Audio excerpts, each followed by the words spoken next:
नाजरीन अब रुख करते हैं डेरा गाजी खान का, जहां एबीसी न्यूज के डिस्ट्रिक्ट रिपोर्टर खालिद शहजाद की रिपोर्ट के मुताबिक डेरा गाजी खान में मैट्रिक इम्तिहानी सेंटर की इंस्पेक्शन डिप्टी कमिश्नर महर शाह जमान लक ने गवर्नमेंट गर्ल्स स्कूल नंबर 1 का दौरा किया। मैट्रिक इंग्लिश पेपर में तालिबात से इम्तिहानी सेंटर पर सहूलियात के बारे में दरियाफ्त किया। डिप्टी कमिश्नर महर शाह जमान लक ने सेंटर इंचार्ज से इम्तिहानी प्रोसेस की मालूमात लेते हुए कहा कि इम्तिहानात तलबा तालिबात की काबिलियत जांचने का बड़ा जरिया है। इम्तिहानात में शफाफियत कायम रखना हमारी जिम्मेदारी है।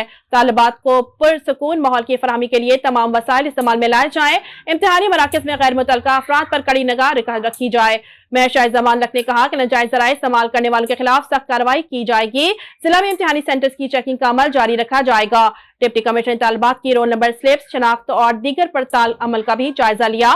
उन्होंने स्कूल में सफाई सुथराई का मुआयना किया और ग्राउंड्स को मजीद खूबसूरत बनाने की हिदायत भी दी। Principal government girls school number 1 Farzana Anjum Bukhari भी हमरा थी।